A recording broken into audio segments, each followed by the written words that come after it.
got it! Gypsy got it! Mystic aroma balsam from Checkers. I'm superior. Mugs, here we are. I'm with Lloydy. We've ditched Moz this week. He's still up in Nambour, I think, trying to fix his car or something. So we haven't seen him for a couple of weeks. So we probably should make contact just to make sure he's still alive and well. But I have Mr. Lloyd with me here. How you going there, mate? I'm good, Mr. Bean. I am good. I think Moz might have been the naked bloke hanging on the side of that horse float a couple of weeks ago back on the motorway, and no one's heard from him. So, that's it. Captain is out, and co-vice captains are in. That's right, mate. Well, the way the removal of the captaincy seems to have worked for the Aussies in the cricket, so perhaps this can be a similar turnaround in form. Pretty ordinary week last week. I think we went 0 for 3 in the best bets, but the success story of the weekend was the Group 1 specialist, i.e. Mozza, Lloydy and Mr. Bean, myself. We had great success, mate. So obviously we picked up Animo. That was, sort of fairly straightforward. And then what won the other group? You go for Sydney. Lloyd, you were the mastermind behind that. The mastermind, mate. Sunshine in Paris. Bit of Queensland form. Beat Chinny Boom up at Brisbane. Did it beat Chinny Boom? No, Chinny Boom beat her. It was Stroll, Chinny Boom, Sunshine in Paris, and Sunshine in Paris was a moral beaten that day. And then she was pretty stiff against In Secret first up, and she got the job done. But that was a fucking unreal race. That's around on the weekend. Yeah, it was a good race. Just a blanket finish. It was just unbelievable. Yeah, I was on Zoo Gotcha, which sort of got headed by what is it? She was the winner at the 20. Yeah, I know. I was like, oh, here we go. I could be home here. The JMac factor, it's made the difference, and then they all just caught up, and it all changed pretty quickly. Also, In Secret was home as well for the punters that were on that, and then it all just went awry. So, great, crazy finish. And then obviously Animo came out, the big dog, and just, oh, mate. Yeah. What do you say? He's a gun. He's just a mile better than them. Like, what's he got now? That was 8 Group 1s, wasn't it? Yeah. Which puts him in like the real top echelon of best ever in Australia sort of setup. Well, I think that puts him up to number 14. I think he's got.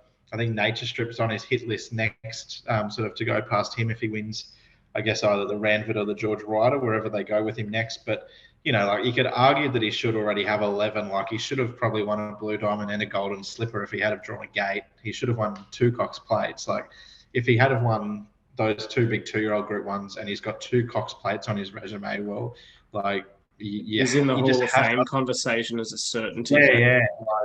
I don't care how many races in a row Winks and Black Caviar won. If you're winning those Group 1s at 2, 3, 4, you've got 2 Cox Plates, Caulfield Guineas, all that sort of jazz. He's I'd have him right on the podium with those 2. Yeah, he's just a proven superstar. I think, I was sort of wasn't. I mean, he won he ran second early on in the Blue Diamond and that sort of thing, and I was like, ability, but yet to be proven. And then he's just gone bang, bang, bang, bang, bang. And J-Mac got off and he's pretty happy.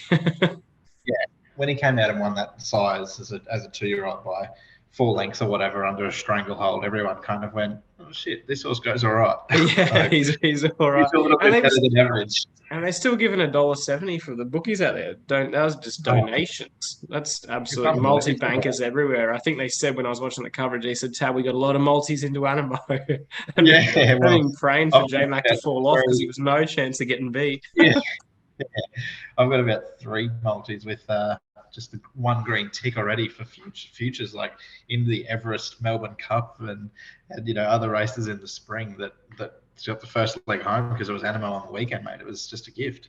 Yeah, it was unbelievable. And then we moved a bit further down south, Sandown. What are your early thoughts on the shifting while we do they didn't really have an option, but what are your thoughts on the track? It's playing relatively fairly, isn't it? Like it's a pretty good surface. I don't ever have much success there, but in terms of the way the races have been run, where they're winning from, there's no crazy biases and stuff like that. It seems to be pretty fair.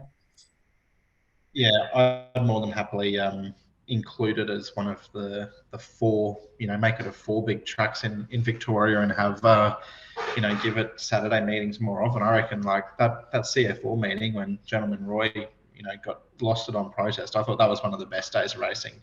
Yeah, in terms of where yeah, they in terms went of from and that. Yeah, I reckon. Maybe it's a we super just burn track. Caulfield down. I'm happy to remove it from the big 4, and I'm happy to keep it the big 3, and we'll bin Caulfield. All right. Yeah, I'd be more than happy with that, to be honest. I don't think Yeah. I've backed a winner since about 2004. And what do we have? We had Mozza got us off to a fly with little bros. There was a fair few hard luck stories in behind though. Yeah, Steel City on the rail. Don Corleone went in and out twice and then still nearly won. He's my big follow out of that race. That was a super run. And then, I mean, the winner, credit where credit's due, but it was one of those races. It's always pretty messy, and there's a few out of that you could happily launch into next start, I think. yeah. I tell the filly that Inco. I reckon she could be a once like 1,000 Guineas markets go out. I reckon she's the one there. She was pretty stiff, and I think the 2 words that Dean Yendall offered in his post race like little report where they get a comment from the beat and John. This would be all good. He said was fuck it. He just said fuck it. So like, I think that says a lot about how good the horse was going and how little luck she had. So he is pretty honest. Dean Earing Yendall, he goes, all right, he's not going to let sleeping dogs lie that you little man. He's quite a passionate little sucker. Exactly. So mate, good day racing all round. Uncommon James, how good? Queensland. Mate, Alligator Blood. It was just the Queensland show. Mate, they came, they saw, they conquered basically. Uncommon James was unbelievable. Looked sort of like half-headed and then just let down like an absolute superstar that he is. Finally showed that sort of real classy form there. And what was a pretty good, like that's probably one of the best Oakley Plate fields I reckon I've seen for a few years, in all honesty. Like they've sort of been a little bit hit and miss over the years, but that was a ripper. Yeah, even the hype building up to it. Like I've never really liked the Oakley Plate as a race. Like, I think probably the Caulfield factor. I just don't like 1,100 around Caulfield. It's sort of like, dishes up shit results all the time. But like from a month or 2 out to the Oakley Plate, it's like this is going to be a cracker. Like can't wait kind of thing, and didn't disappoint. No, it was a really good race. And then obviously we had the Blood Mate. If he's not the toughest horse in Australia, I'll dead set give it away. Because mate, I don't reckon no one gets past him. He like looks him in the eye and scares him off or something like that. I don't know. He literally is he drinks alligator blood, breakfast, lunch, and dinner. It's unbelievable how tough that horse is. Because he just looks beaten every time he wins. Like they look like they're about to climb all over him, and he's like, not today. And first up too, like the others had the fitness edge on him. It'll be interesting that All-Star Mile, I think his favourite when the markets went back up the other night. I'll have a look, but he should be favourite anyways. He's $3. Yeah, that 200 meters though extra. Like I think you were on Mr. Brightside, which is probably a pretty good bet for the All-Star Mile off the back of that. And you've got like I think the Valley sort of suits both of them, depending on how Mr. Brightside's ridden. Because I mean, when it led in that, what was that fee in that last year, and it just was ahead by about 6 on the corner or something like that, and just put them to the sword. So I don't know whether that get back run on pattern's the way for that horse to be ridden. I think it's just got to be closer in the run. And that wasn't a big field either. Like it should have been closer, right? Like well, I think you look at the All-Star Mile, like obviously we'll touch on it closer to the day, but you add in Keats, you add in Gentleman Roy, you add in Tuvalu, you add in Alligator Blood. There's a lot more speed in it there. So like it'll guarantee to set up for a horse like a Mr. Brightside or an I'm Thunderstruck. I'm not saying that, Alligator Blood can't ride the speed and win, like because he'll win. Bloody well can. But yeah, like it's not going to be that tactical little 6-horse race when Nugget boots up and leads. Like it'll be a totally different ball game come grand final day. Yeah. What's your thoughts on Thunderstruck? I've always sort of been a bit of a potter of him, to be fair. Like I've never really rated him in the top 5. But he just doesn't. I don't know. Winning enough. No, it's interesting because like we've seen him win a Toorak and we go, oh, he's a miler. Like won a Golden Eagle, got beaten in a Doncaster runner up in an All-Star mile. But at the end of the day, he's by shocking. He started his career in New Zealand. He could genuinely just be looking for further. Like he could be a mile and a half horse. Like it could get to the spring and they go, let's go Cox Plate. Well, how about try Caulfield Cup? Like he could be Yeah. that sort of horse. Yeah, exactly. Yeah, they could. Yeah, they could take him that little bit for not little bit that fair bit further. It'd be interesting to see him run in a Caulfield Cup. To be honest, he'd probably be It would. Have to he'd be be. half a hope. Yeah, I reckon it'd be sort of towards the top of the weights anyway. But yeah, you never know. He's 5-year-old now, I think. So well, he is 5, so he'll be 6 come the spring, and that could be the recipe for him maybe. The Dower stay. Yeah, if he wins the Caulfield Cup, I might have to go and try and get a trainer's license. Mate, the day I see you walking a horse around a mounting yard, telling people about what your thoughts are on it, I'm giving it away. I'll have to almost leave the mugs. I think at that point that'd just be a complete turnaround in form. And speaking of turnarounds in form, back to headquarters this week up here in Bris Vegas. We had a sprinkle overnight. I'm not sure the cards jumping off the page at either of us. So we're just gonna do a bit of a quaddy leg preview, 6, 7, 8, and 9. Try and find the mugs a few winners. I know we're both keen on one fairly late on in the day, which we're going to be launching into, which looks I'm not going to say the word, but it's in that general. We'll head towards those areas with it. But race 6, mate, the Silk Laser Clinic handicap over the 18-20 meters. Any early thoughts there? Yeah, well, it's a little bit of a tough one, I think. I don't think the favourite Namazu is as good a thing as what it was last start. And the whole card, like the last few meetings at Eagle Farm, we've had Head of State, we've had Comrade Rosa, we've had King Kappa. We get here today and it's like $4 the field in every race, just about. It's like, oh shit. But a little bit of SF, mate. Sydney form. Dr. Evil on with my good friend Kyle Wilson Taylor hops on board for the Johnny Steinmetz yard. Mate, this horse just chipping away. He won over a mile at Randwick 2 starts ago. J-Mac in the saddle with 60 kilos on its back.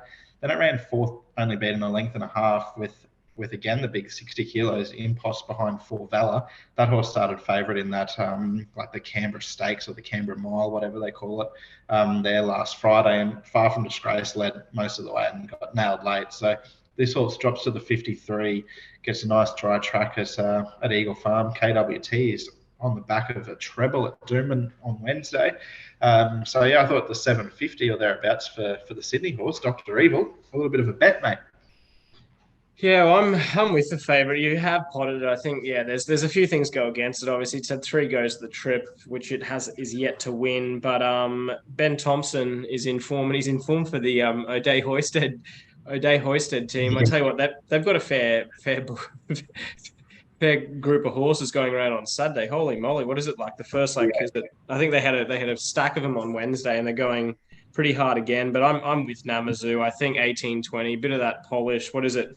Third up for the stable. It's got that form behind Shiloh earlier on. Came out and won last start, beating She's the Gift. I just think, $3.20, pretty open race. I tell you what, though, if Parade comes out and wins at $21, mate, it's all over, honestly. Yeah. It almost wouldn't half surprise. These are the days it lobs to that damn horse. He probably will. He is that sort of horse, but geez, it's a shit of a horse. Yeah. Second up, he might need a few more. Yeah, he needs a run, a couple more maybe. Yeah. Don't worry, we'll be on him when he starts favourite $3.30 and gets rolled to another $20 pop in the Chris Waller handicap. Yeah. And I guess then we're back to the sprint trips next up. What do we got? The 1200, the Ladbrokes benchmark 75 for Biricart. Now this is what do we do here? It was all the hype early on. It's only had 6 starts. It's won 4, but I think I've been on the only 2 it hasn't won. More than likely. It and Buying Time, they're both trying to live up to the stablemate Uncommon James in those colours. And I think the fact that they're just not winning Group 1 races, they're letting us down. But He goes good, Berry Cut. It's I'm not with him, but bloody who's the one I'm with? Another Sydney horse, Sydney form. Forget Rocky form, out the window. Mate, Sydney form. You've turned into me this year. Remember that was me about a year ago. Everything was like Sydney form, Sydney form. Didn't matter what price it was, as long as it raced in Sydney last start. That's right. That's basically where I'm at. But down the bottom, number 11, Bitcoin Baby for that man Ben Thompson, mate. Jared Ryan and Sterling Alexio train this horse. They've had 20 runners at Eagle Farm, 5 winners at so that's obviously 25% strike rate.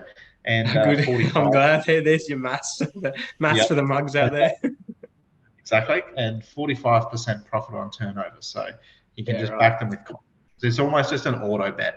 You see Gerald Ryan, Sterling Alexia bring one to Eagle Farm and bet. Playing the long game here, they're winning long term. So, but in saying that, she was a winner first up at Warwick Farm. She was beaten by Cur Royale at Rose Hill, third behind Espirito and Jacquinot. So we can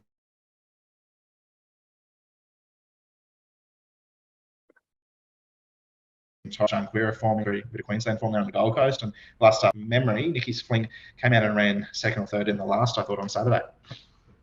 Yeah, it does tie in pretty well. Yeah, they do fly. They nabbed a couple. I think it was over the carnival here that I think I caught one of them. I think we've spoken about it before. A bit of a revisit those successful days there.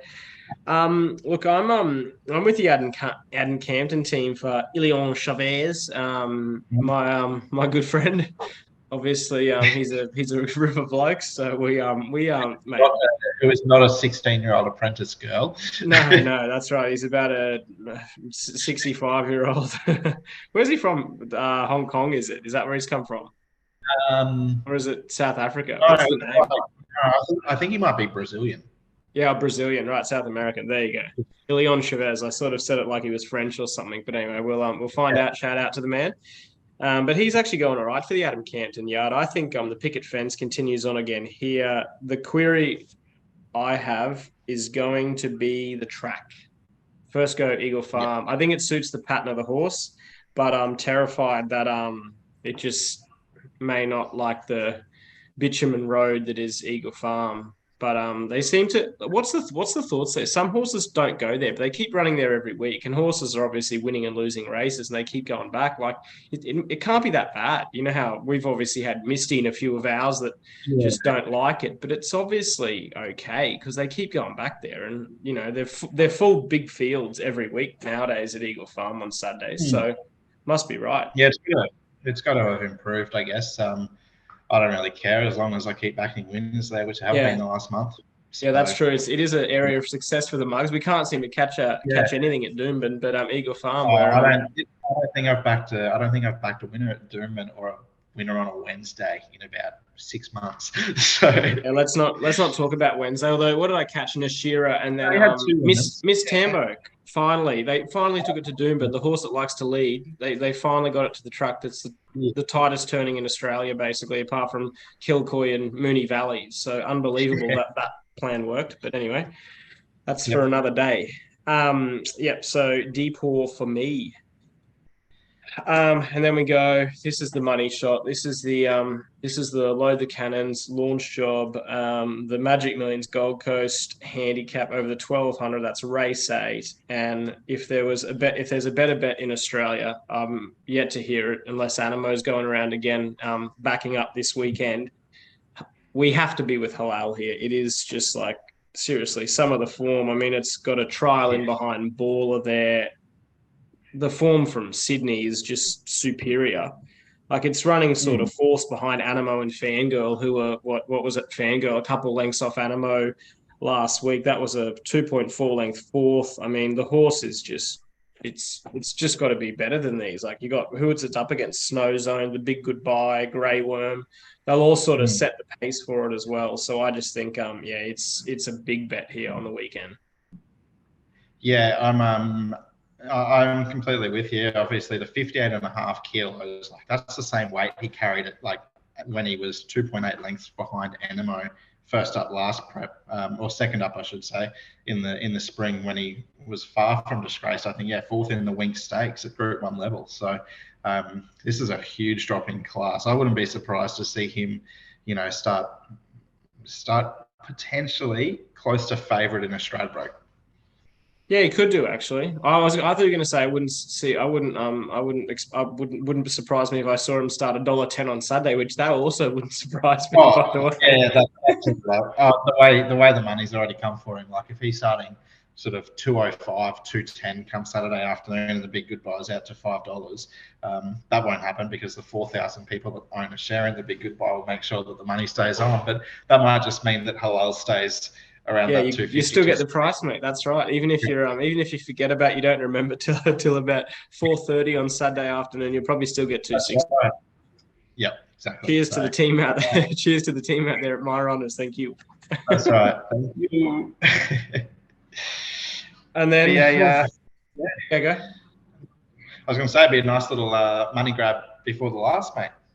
Yeah, well, that's right. Fill up in the last, and then we head to the Suntory 196 plate over the 1400. It's a Class 6, and Tillianum Barrier 14, $3.90. That just spells bad recipe. I tell you what, that's terrifying. I mean, I know it won last start, but God, you couldn't be possibly launching in here. I actually found this race pretty hard, to be honest. Because there's a few of my old favourites getting around. Stuttering, Rockamore, More Than Number One, Matawakaupi.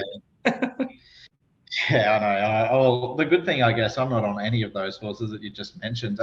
Mate, the DL, the Lee Friedman yard saddle up Bottega first up. And if you go back to his first up win, I came back in July was when he was first up, really, he sort of had a long prep without a decent break, but he was a dominant 1.5 length winner at Eagle Farm over the 1,600 metres. That was 6 months between runs. He's sort of similar. He's only had 3 months between runs here, and he's first 14 rather than 16. But he's had the one public trial at the Gold Coast there, or at Beaudesert, I should say, and the winner was off and gone. And Arctic Wolf ran second, and that horse sort of was like, he was sort of starting close to favourite around like Namazu in those Townsville, Mackay, Cairns Cups over the winter as well. So like nothing wrong with the form. You look at it, you see he got beat 7.5 lengths, but he went back to last in a field of 4. They were off and gone, and he charged through the line. So I thought, maybe he didn't need another one. He could have had an unofficial jump out that just haven't seen and whatnot. But I thought the 750 for this horse, who is a noted first up performer, he's had 6 goes fresh up, 2 wins, 2 placings. I'm happy to be with. Yeah, well, I think I'm with you too, mate. I haven't done a stack of form for this particular race, so I'm leaning your way. That was a pretty good sell there, mate, if you're getting around as a salesman later on in life. And a bit of a watch out there for the mugs. I think Red Wave was Moz's trial star as well. It goes around in this race. So Barrier 19, Ben Thompson, 1,400 probably is a bit short of its best, but it'll be an interesting watch to see sort of how it sort of gets through the line and what he does from that barrier in general. I think really it'll just be a bit of a galloping run, so we'll see how we go there. Just to further strengthen the case for Bottega as well, just one other first up run that he had, which came in March 2021. So then he had a fair, he didn't have a long time off the scene, but he's fairly lightly raced between them. But that March run, that came in the Group 3 Newcastle Newmarket, where he was beaten 0.1 of a length by Gemsong, beat home Cascadian first up. So at the 1,400, big track at Newcastle, like Eagle Farm. Yeah, similar sort of setup. Similar setup, and what did he carry that day? He carried 54, so like that's 54 in a Group 3, carries 57.5 in a Class 6 at Eagle Farm in the off season. Bet up. Launch. Basically, I'm really into it now. I don't know if you want to cover the should we go to the Canterbury Stakes and the Randwick Guineas, or what are your thoughts? Any give us your quick thoughts on those 2 races. We'll go the Canterbury Stakes first. Yeah, well, I know you've got a bit of a bet on Imperatriz, so you'd be pretty happy with the prices come up. Yeah, I'm on Imperatriz at $8.50. So I'll be cheering the $1.90 shot home like it's Mystic Aroma or Sir Carter. On Saturday.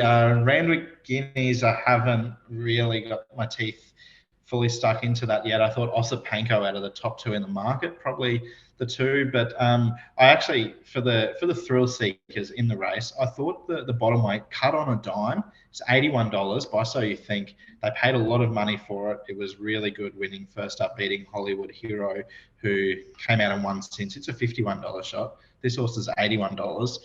Bryce Hayes is flying. Tyler Schiller, he'll be after a Group 1 after the little fist pump despite getting beaten last weekend on Richmond Dame. So not the worst chance there, but probably Osipenko on top. And then in the Australian Guineas down at Flemington, Attrition, mate. So I think he can get the job done. I'm also on him at massive overs. So what price you got? What price you got? Attrition. Hit me with this the value hunter that is Nick Lloyd. Yeah, well, I've got 2 bets on him. One of them was actually Enemo last weekend into him, so that multi was at $61. And then I've also got a ticket straight out on him at 100 to 1. So wow. So we'll be cheering Jamie Carr.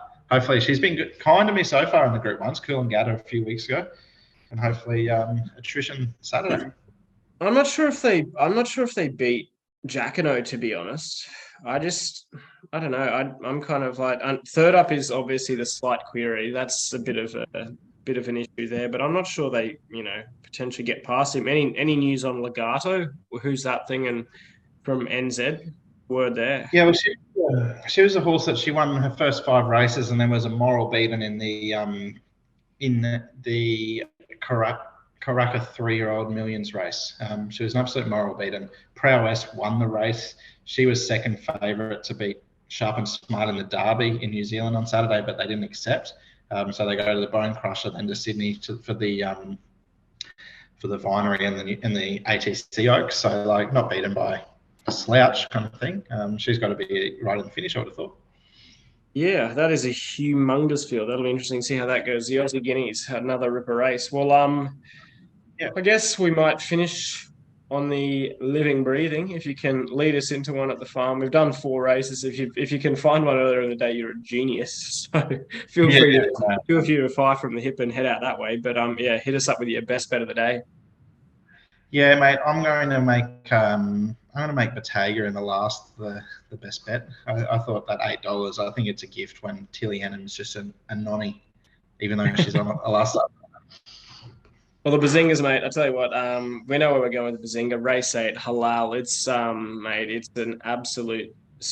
I don't want to say the word. I better stop myself. I'm getting a bit excited. I didn't say the M word, but I nearly said it. I nearly said another word. So, I won't state that. But it's one of the best bets at Eagle Farm for about the last 6 months. I think Halal is a proper launch bet. So, get in there, Mugs. Have a punt. We'll put obviously all that tips up on the socials. I've got to update the spreadsheets for the ROIs for the Group 1s, which are going to be looking pretty healthy from our positions. So we'll send them through as well. That'll be a bit of work for you to do. Yeah, mate. I'll have to actually put some maths into it. I can't just put all the zeros down and just reduce the percentages by what the bet size is. Minus 100, minus 100. Yeah. Actually have to do something. So that's a bloody shame. But anyway, here we are. All right. We'll see you next week then, Mugs. Back with the captain on board. Cheers, Mugs. Cheers, Mugs.